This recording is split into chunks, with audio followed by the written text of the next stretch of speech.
Muito bem, todos bem-vindos de volta, né?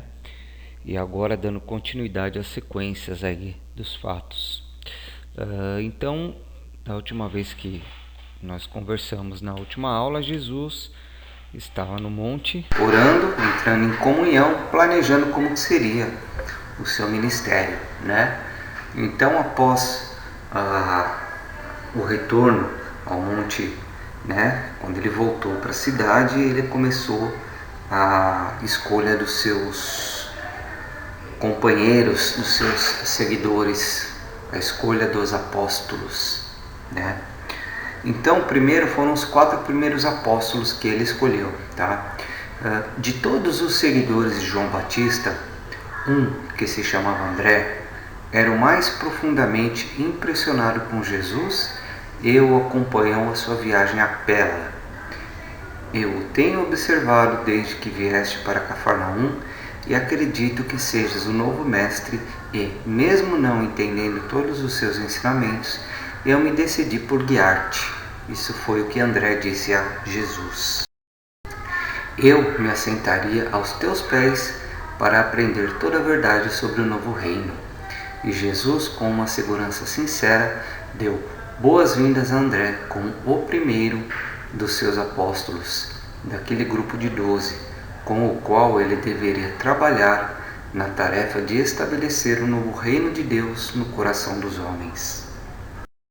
André vinha observando silenciosamente o trabalho de João e acreditava sinceramente nele. E tinha um irmão muito capaz e entusiasta chamado Simão, que era um dos discípulos principais de João. Logo que Jesus e André voltaram para o campo, André procurou Simão, seu irmão, e informou-lhe estar convencido que Jesus era o grande mestre e que havia se engajado como discípulo e encorajando seu irmão a fazer o mesmo. Assim, ambos foram consultar João, e João ficou entristecido de perder 2 dos seus conselheiros mais capazes, mas bravamente respondeu às perguntas dele, dizendo: isso é senão o começo. Logo meu trabalho terminará e todos nós tornaremos discípulos dele.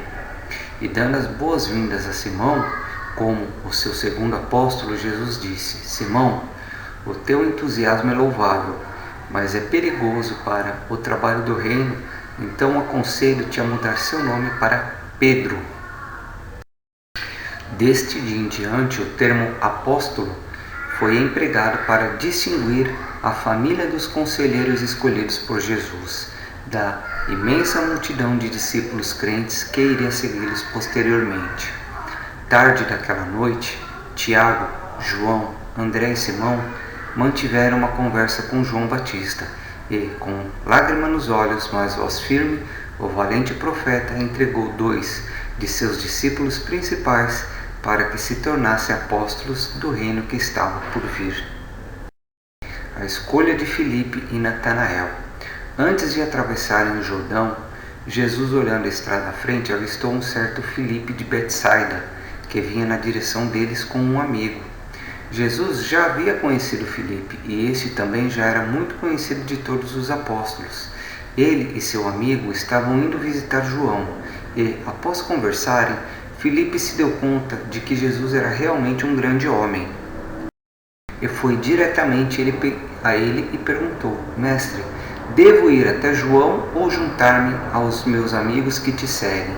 E Jesus respondeu: Segue-me. E Filipe ficou emocionado com a certeza que encontrou o libertador. Em seguida voltou correndo para seu amigo que o aguardava e contou o ocorrido. Filipe levou Natanael a Jesus, que, olhando para o rosto do homem sincero, que duvidava, disse: Eis um israelita genuíno, para quem não há engano. Segue-me. E Natanael, voltando para Filipe, disse: Tu estás certo. Ele é de fato um mestre entre os homens, e também o seguirei se for digno disso.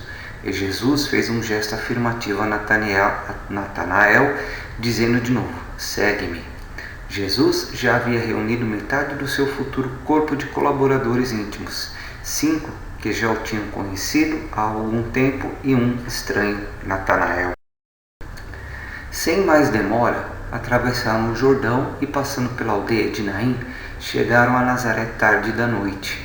Todos passaram a noite com José na casa de infância de Jesus. Os companheiros de Jesus pouco entenderam por que o seu recém-encontrado mestre estava tão preocupado em destruir completamente cada vestígio dos seus escritos que ainda permaneciam pela casa na forma dos 10 mandamentos e outras frases e preceitos. Esse procedimento, junto com o fato de que eles nunca mais o haviam visto escrevendo depois disso, exceto no pó ou areia, causou uma profunda impressão nas suas mentes. No dia seguinte, viajaram todos para Caná, para um casamento que aconteceria no dia seguinte, e, apesar dos repetidos avisos de Jesus para que não dissessem nada a ninguém sobre ele, discretamente eles espalharam sobre o encontro do Libertador. Então, todos sussurraram entre si, em pequenos grupos, perguntando sobre o que iria acontecer, como esse libertador iria anunciar a glória do reino vindouro. Estavam todos emocionados com o pensamento de que estariam presentes para ver a revelação de poder e do potencial do Deus de Israel. O matrimônio em Caná. À medida que o dia passava, Jesus tornava-se crescentemente consciente de que o povo estava esperando que ele fizesse alguma coisa prodigiosa, e mais especialmente ele reconhecia que a sua família e os seus 6 apóstolos aguardavam que ele anunciasse apropriadamente o seu reino vindouro por meio de alguma manifestação sobrenatural. No princípio da tarde, Maria chamou Tiago, e juntos eles atreveram-se a abordar Jesus para perguntar-lhe se ele admitiria confiar neles a ponto de informar-lhes a que horas e em que momento das cerimônias do casamento ele havia planejado manifestar-se como aquele que é sobrenatural. Tão logo acabaram de falar dessas questões, já perceberam que tinham despertado a sua indignação. Essa atitude da sua mãe era um grande desapontamento para o Jesus humano. A sua reação para com ela deixou ainda mais grave, pela proposta sugestiva de que ele permitisse a si próprio alguma demonstração externa de sua divindade. Essa era precisamente uma das coisas a qual ele decidira não fazer quando isolado nas colinas. Toda a expectativa de uma tal demonstração ficou efetivamente anulada na mente de seus apóstolos, quando Jesus os reuniu e disse com sinceridade: "Não creiais que vim a este lugar para realizar algo de prodigioso, para a gratificação dos curiosos ou para a convicção dos que duvidam." O pai do noivo havia providenciado bastante vinho para todos os convidados listados para a festa de casamento.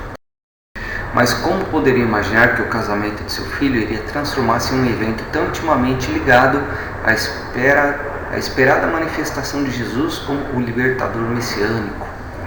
A mãe do noivo confidenciou a Maria que o suprimento de vinho havia acabado, e Maria confiantemente disse: "Não te preocupes, vou falar com meu filho e ele irá ajudar-nos." Assim ela ousou falar-lhe, apesar da reprovação poucas horas antes. Durante um período de muitos anos, Maria sempre se voltava a Jesus para pedir ajuda em cada crise da vida em seu lar, e por isso era tão natural para ela pensar nele nesse momento. Jesus estava sozinho em um canto no jardim, e sua mãe aproximou-se dizendo: "Meu filho, eles não têm mais vinho." E Jesus respondeu: "Minha boa mulher, o que eu tenho a ver com isso?" Maria disse: "Mas eu acredito que tua hora é chegada, não pode ajudar-nos?" E Jesus replicou: "De novo eu declaro que não vim para fazer nada nesse sentido. Por que me perturbas de novo com essas questões?" Então, desmanchando-se em lágrimas, Maria suplicou: "Mas meu filho, eu prometi a eles que tu iria ajudar. Por favor, farás alguma coisa por mim?" Então Jesus falou: "Mulher, por que fez tais promessas? Que não as faça de novo. Em todas as coisas devemos aguardar a vontade do Pai nos céus." Maria, a mãe de Jesus, ficou abatida, atordoada mesmo, enquanto ela permanecia ali imóvel diante dele. E com as lágrimas caindo de seu rosto, o coração humano de Jesus ficou dominado de compaixão pela mulher que o tinha concebido na carne. Ele colocou a mão sobre a cabeça dela, dizendo: Espera, espera, Mãe Maria. Não sofras pelas minhas palavras aparentemente duras, pois eu já não te disse que vim apenas para cumprir a vontade do meu Pai? E Jesus logo parou hesitando. Maria sentiu que algo estava acontecendo. Assim ela o beijou e correu para os serviçais, dizendo para obedecerem o que quer que Jesus tenha pedido. Ela não sabia como o vinho seria produzido, mas confiante, acreditava nos poderes de seu filho.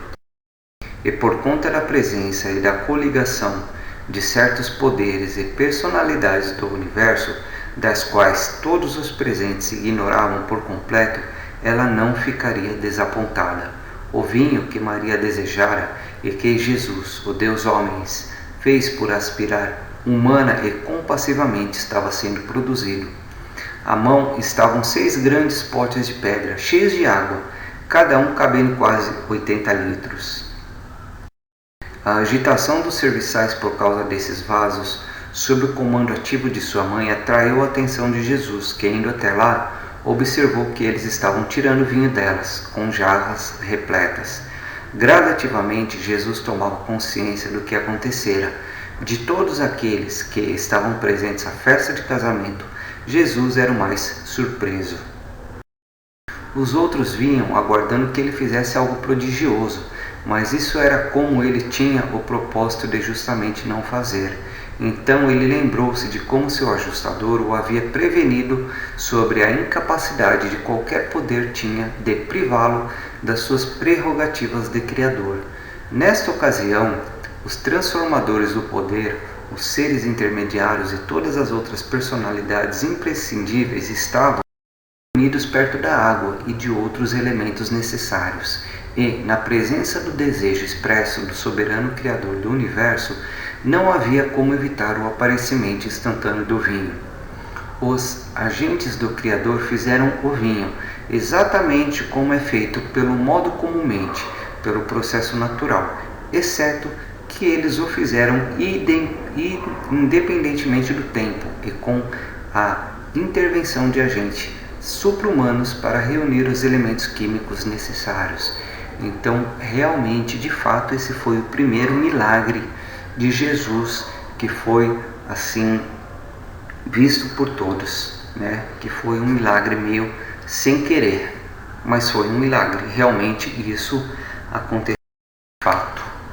Maria e os discípulos de Jesus estavam grandemente jubilosos com o suposto milagre, pois pensavam que Jesus o tinha executado intencionalmente.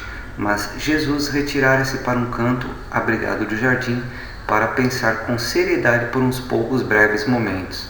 E finalmente ele havia decidido que o episódio acontecera fora do seu controle pessoal, dadas as circunstâncias que foram inevitáveis. Então, de volta a Cafarnaum. Nessa viagem, Jesus falou sobre muitas coisas de importância sobre o reino vindouro e avisou-lhes para não relatar sobre a transformação da água em vinho. Naquela noite, Jesus não dormiu. Assentou-se nas margens do lago, pensando e pensando até o dia amanhecer. E naquela meditação, Jesus compreendeu que nunca seria capaz de fazer seus seguidores ouvirem como apenas um homem comum. Então foi assim o começo do ministério de Jesus, tá? Vamos continuar nas próximas aulas falando mais da escolha dos próximos apóstolos. Até mais e muito obrigado.